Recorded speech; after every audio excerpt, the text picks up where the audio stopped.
The courtroom was dead silent except for the hum of the air conditioning and my heart pounding so loud I was sure everyone could hear it.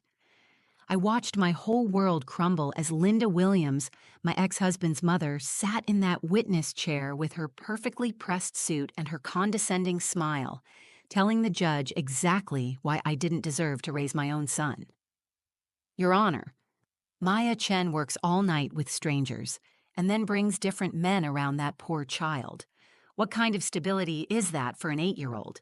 The boy needs structure, needs a proper family with consistent schedules and moral values. Marcus's lawyer nodded approvingly, adding fuel to the fire. No stability, no morals, Your Honor. This woman prioritizes her social life over her child's well-being. I felt my face burn with humiliation. Here I was, a 29-year-old single mother who'd been working night shifts as an ER nurse just to pay the bills and give my son the best life I could manage. And they were making me sound like some kind of negligent party girl. The judge was taking notes, his expression growing more concerned with every word they spoke. That's when something incredible happened. My 8-year-old son, Ethan, who'd been sitting quietly in the front row clutching his tablet, suddenly stood up. His small voice cut through the tension like a knife. Excuse me, Judge, but they're not telling the truth about my mom. The entire courtroom turned to stare at this little boy who'd just interrupted formal legal proceedings. Even the bailiff's eyes widened in surprise. But Ethan wasn't done. He held up his tablet with the confidence of someone who knew exactly what he was doing. Judge, I have something important to show you. I think you need to hear what they really said about me and my mom when they thought nobody was listening. I'm Maya Chen. I thought I had everything figured out. I'd been raising my son Ethan alone since his father, Marcus Williams, walked out on us when Ethan was just 3. I worked nights at the hospital because the pay was better, and every extra dollar meant I could afford Ethan's soccer cleats, his school supplies, maybe even a family vacation someday. Ethan was my whole world. At 8 years old, he was this curious, tech-savvy little boy who loved building things with Legos and asking a million questions about everything. He was the kind of kid who'd spend hours on his tablet playing educational games or video calling me during my work breaks just to say goodnight. Marcus had been out of our lives for years until he suddenly returned with his new fiancée Jessica and his domineering mother, Linda Williams. Linda was one of those women who believed there was only one right way to raise children.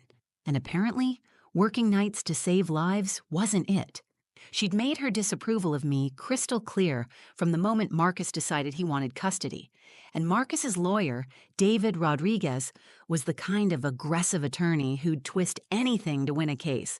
He'd taken my dedication to my career and my 6-month relationship with Jake, a wonderful pediatric physical therapist I'd met at Ethan's soccer practice, and turned them into weapons against me. But sitting in that courtroom, watching my 8-year-old son stand up to defend me with nothing but his tablet and his unwavering belief in the truth, I realized that sometimes the smallest people in our lives can be the biggest heroes. Let me tell you how this nightmare all started. 5 years ago, when Ethan was just 3 years old, Marcus walked into our kitchen on a Tuesday morning and announced he was leaving. Not because of another woman, not because of money problems, but because he wasn't ready for the responsibility of being a real father. Those were his exact words. He packed his bags, kissed Ethan on the forehead like he was going on a business trip, and disappeared from our lives. I remember standing there in my nursing scrubs, getting ready for my shift, watching my toddler ask, "Where's Daddy going?" and having absolutely no idea how to answer. Marcus left me with a mortgage, daycare bills, and a little boy who kept asking when Daddy was coming home for dinner. That's when I made the hardest decision of my life. I switched from day shifts to nights at the hospital. The night differential meant an extra 20% in my paycheck, and as a single mom, that extra money was the difference between keeping our house and moving into my parents' basement. It wasn't easy, but I created a system that worked for us. My days became perfectly choreographed around Ethan's needs. I'd sleep from 8 a.m. until 2:30 p.m. while he was at school, then pick him up and dedicate every afternoon to being his mom. We'd go to the park, work on homework at the kitchen table, and I'd cook dinner while he told me about his day. At 6:30 p.m., I'd drop him off at Mrs. Peterson's house next door. She was a retired teacher who adored Ethan and charged me half what other babysitters wanted because she said it kept her young. During my 12-hour shifts at the hospital, I'd call Ethan every night during my breaks.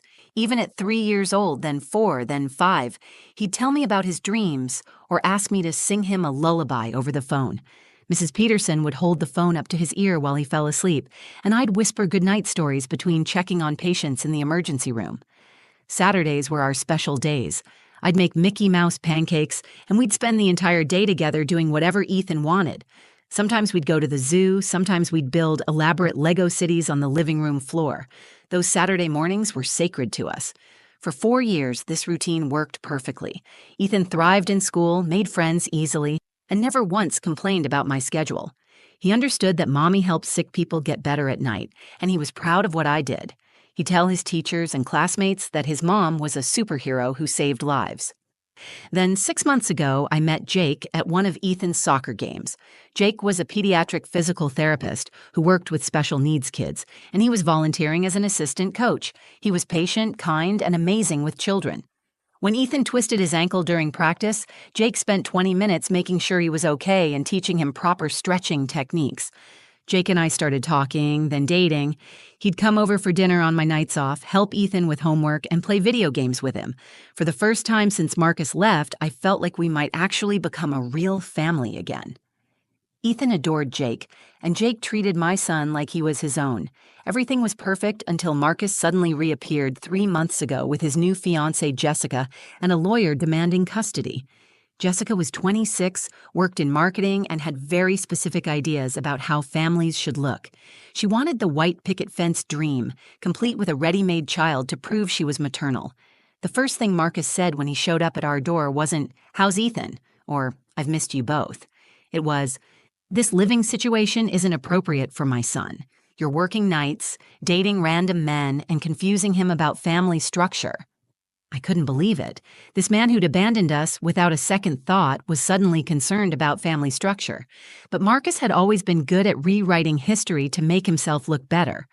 In his version of events, he'd left because I was too focused on my career, and now he was back to rescue Ethan from my unstable lifestyle. Linda Williams, his mother, made her opinions clear from their first visit. She looked around our cozy house, noticed Jake's jacket hanging by the door, and pursed her lips in disapproval. "That poor child needs consistency," she declared, "not a mother who works all night and parades men through his life." I tried explaining that Jake wasn't just some random man, that we'd been together for months and that Ethan loved him, but Linda had already made up her mind.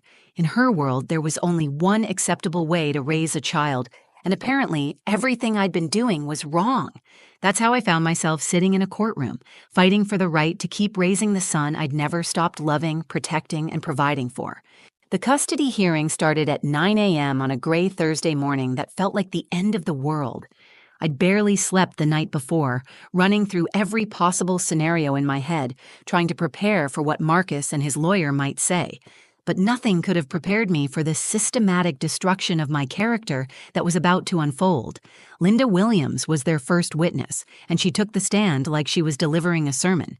Dressed in her navy blue suit with her silver hair perfectly styled, she looked every inch the respectable grandmother. The judge listened intently as she painted a picture of me that was so distorted I barely recognized myself. "Your Honor, Maya Chen has created an environment of chaos and instability for that precious child," Linda began, her voice dripping with fake concern. "She works all night at the hospital, exposing herself to dangerous situations and questionable people. Then she comes home exhausted and dumps Ethan with babysitters so she can sleep all day." I watched the judge scribble notes, his expression growing more serious with each accusation. Linda continued her performance, describing how Ethan seemed confused and tired during weekend visits, how he talked about different men coming to the house, and how he'd mentioned that Mommy was never home at bedtime. "The child desperately needs stability, Your Honor. He needs a proper family structure with consistent schedules and moral guidance. My son Marcus is ready to provide that along with his wonderful fiancée Jessica, who's eager to be a mother figure." When Marcus's lawyer, David Rodriguez, stood up for cross-examination, I felt my stomach drop. This man had a reputation for being ruthless, and he immediately went for the throat. Mrs. Williams, in your professional opinion as a retired school administrator, would you consider a woman who works night shifts and frequently has male visitors to be providing adequate supervision for an 8-year-old child? My own lawyer objected, but the damage was already done. Rodriguez had planted the seed that I was somehow promiscuous and neglectful. He continued his attack, asking leading questions about Ethan's emotional state and whether Linda had observed concerning behaviors that might indicate trauma or neglect. Then Marcus took the stand, and I watched my ex-husband lie with the same smooth confidence he'd always possessed. He painted himself as the concerned father who'd tried to work things out but had been pushed away by my hostility and unwillingness to co-parent. Your Honor, I've been trying to be more involved in Ethan's life, but Maya makes it incredibly difficult, Marcus testified, his voice filled with fake sincerity. She schedules activities during my visitation time. She's introduced him to this new boyfriend without consulting me, and frankly, I'm concerned about the example she's setting. Rodriguez guided Marcus through a carefully crafted narrative that made my night shifts sound like abandonment, and my relationship with Jake sound like a revolving door of men. They twisted every detail of our life into evidence of my unfitness as a mother. The child needs consistency, Your Honor. He needs to wake up every morning knowing his parent will be there.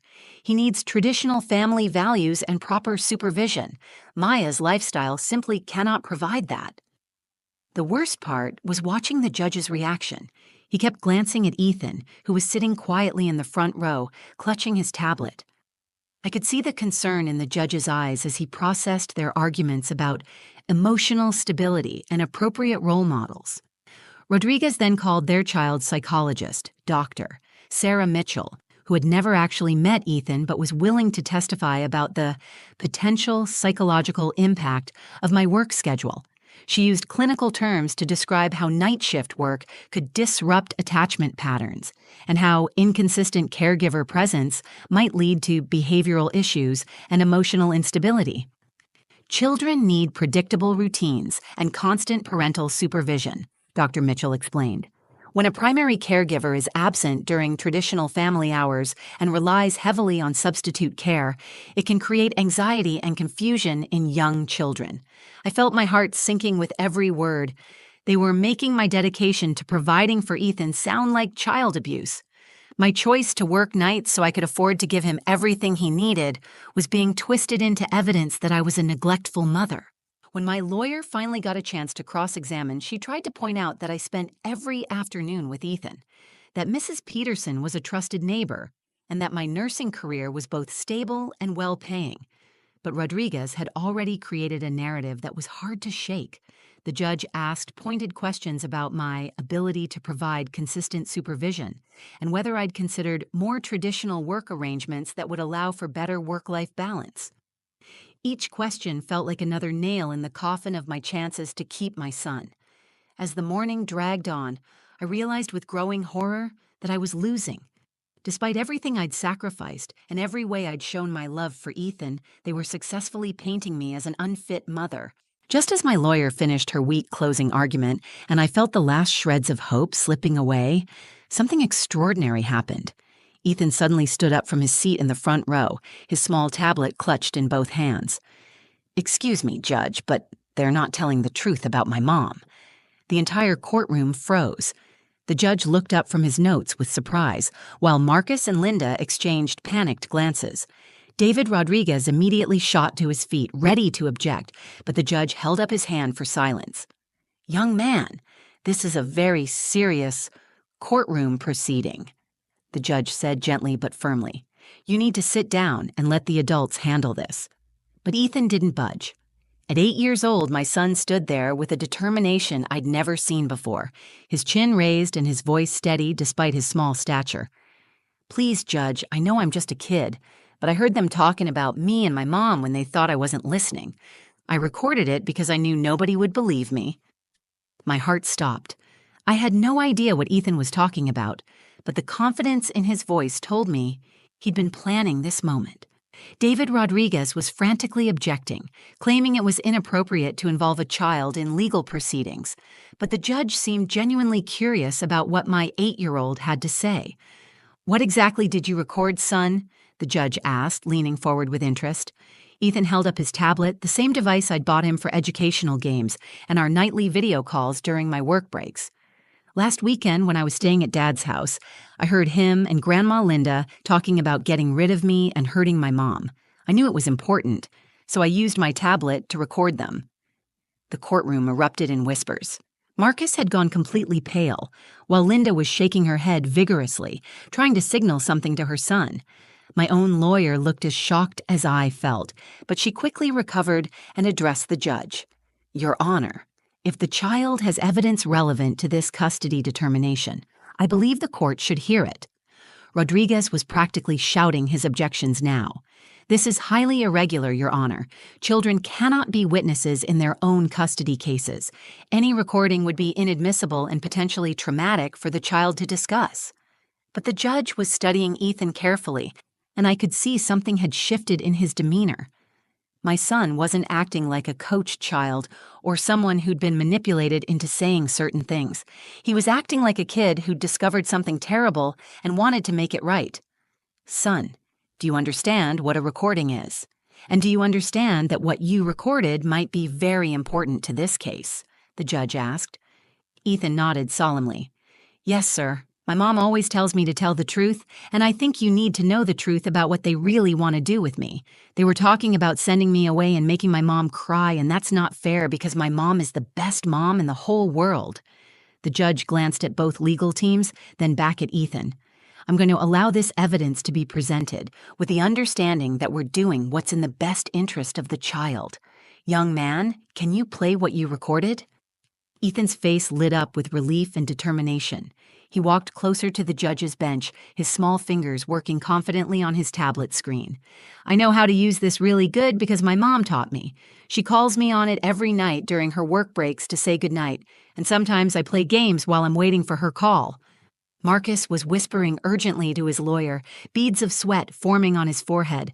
Linda had gone from confident and composed to visibly nervous, her hands clasped tightly in her lap.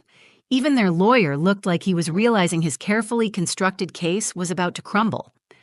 "I put it on the table next to where they were sitting," Ethan explained to the judge, his voice getting stronger with each word. "They didn't know I was listening because I was supposed to be watching TV in the other room, but I heard them saying mean things about my mom, and I knew I had to save it so someone would believe me." The judge nodded approvingly. "That was very smart thinking, Ethan. Now I want you to play what you recorded, and then you can sit back down with your mom." Ethan beamed at being called smart by the judge, then looked directly at me with an expression that seemed to say, "Don't worry, Mom. I've got this." He pressed play on his tablet, and the courtroom fell completely silent as we all waited to hear what my 8-year-old son had discovered. The sound quality from Ethan's tablet was surprisingly clear as Marcus's voice filled the silent courtroom. I recognized the setting immediately from the background noise. It was his apartment living room where Ethan always stayed during weekend visits. "Look, Mom, I don't actually want Ethan living with us full time." Marcus's voice came through the small speakers, casual and matter-of-fact. "Jessica just wants people to think we're this perfect family unit for her social media and her friends at work. The whole custody thing is really about making Maya suffer and cutting down my child support payments." I felt the blood drain from my face. The judge was leaning forward intently, while David Rodriguez was frantically scribbling notes and whispering to his assistant. Linda Williams looked like she wanted to disappear into her chair. The recording continued with Linda's voice, just as clear and damning. "Thank goodness, because I certainly can't handle an 8-year-old running around my house every day. My bridge club would have a fit, and I'm far too old to be chasing after a child. We just need to make sure that nurse doesn't have any legal standing to interfere with our plans." Several people in the courtroom gasped audibly. My own lawyer was writing furiously, capturing every word, while I sat there in shock, listening to them casually discuss destroying my life and abandoning my son. Marcus's voice returned, and what he said next made my stomach turn. "Once I get custody established, we'll send him to that boarding school upstate, Millfield Academy. They take kids as young as 8, and it's year-round. Jessica found it online. The kid will be out of our hair. Maya will be heartbroken and powerless to stop it, and we can go on with our lives. Perfect, Linda responded with obvious relief. I was worried you'd actually expect me to help raise him.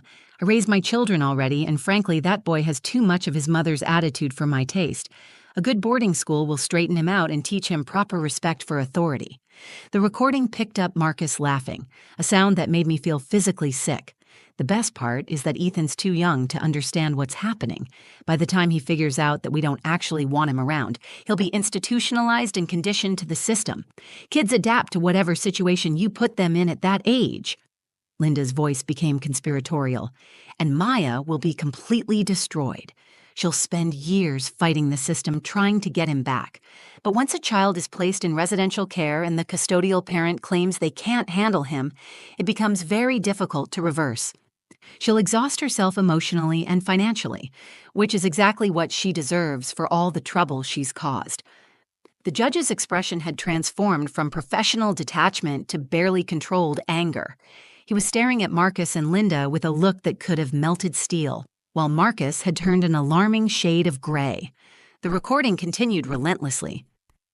Jessica's already picked out how she wants to redecorate his room once he's gone, Marcus said. She wants to turn it into her yoga studio. She figures we'll have him for holidays and summer breaks for appearances, but most of the time, we'll be free to live like a normal couple without the baggage.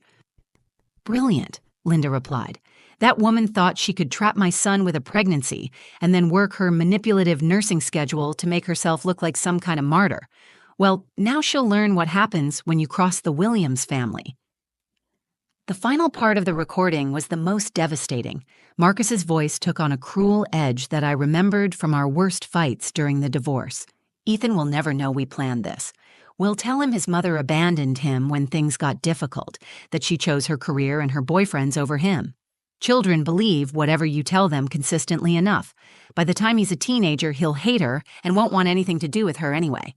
And if she tries to contact him at school or cause trouble, we'll have documented evidence that she's unstable and harassing a child in residential care, Linda added with satisfaction.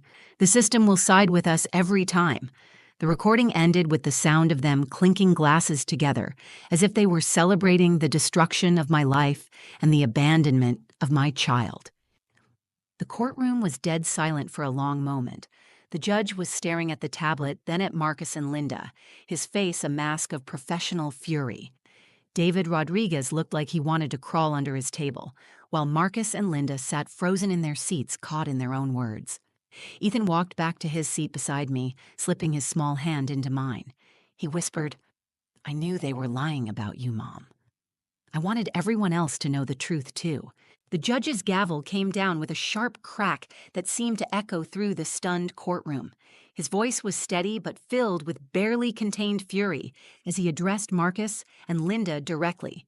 In 30 years on this bench, I have never witnessed such a calculated and malicious attempt to manipulate the family court system. Mr. Williams, Mrs. Williams, your own recorded words have revealed a conspiracy to commit what amounts to child abandonment and parental alienation. Marcus tried to stammer out some excuse about the recording being taken out of context, but the judge cut him off with a raised hand. Mr. Williams, your petition for custody is not only denied, but I am ordering an immediate investigation into your fitness as a parent. Your visitation rights are hereby suspended, pending a full review.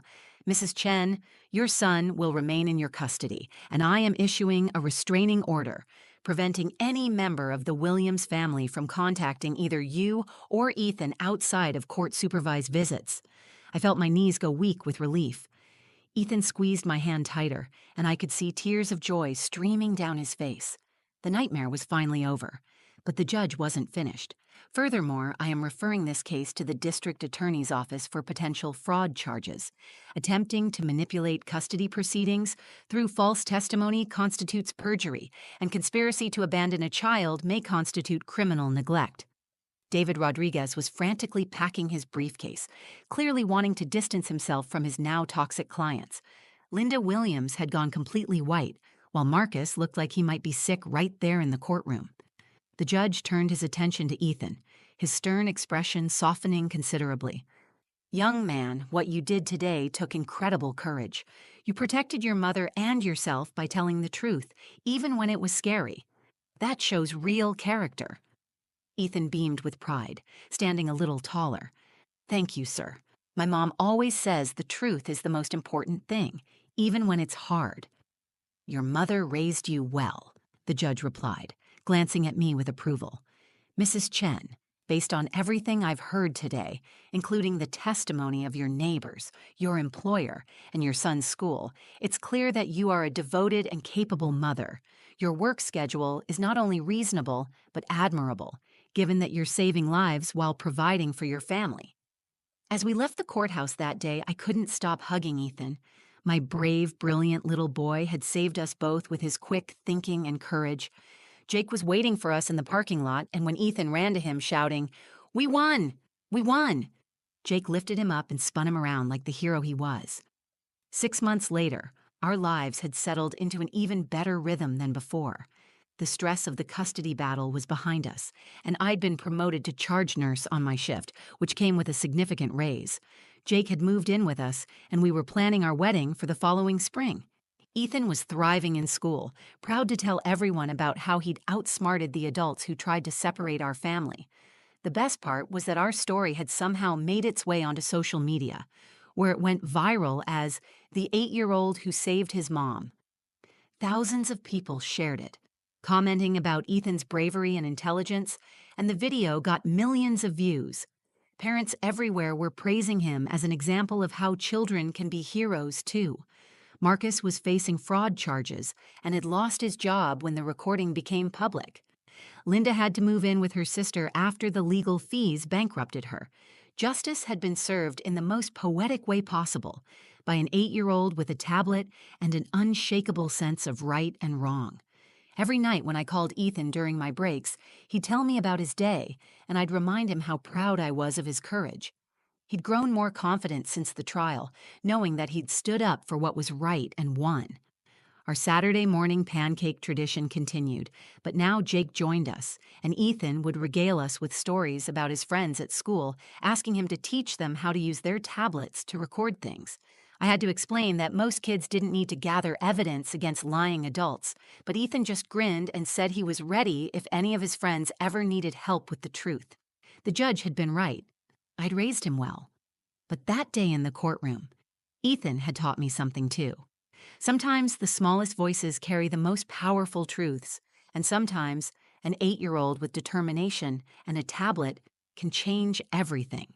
If you enjoyed this incredible story of courage and justice, please share this video with others who need to hear it. Comment below about what you thought of Ethan's brave actions, and don't forget to subscribe to our channel for more amazing true stories about ordinary people doing extraordinary things. Your support helps us continue bringing these inspiring tales to families everywhere.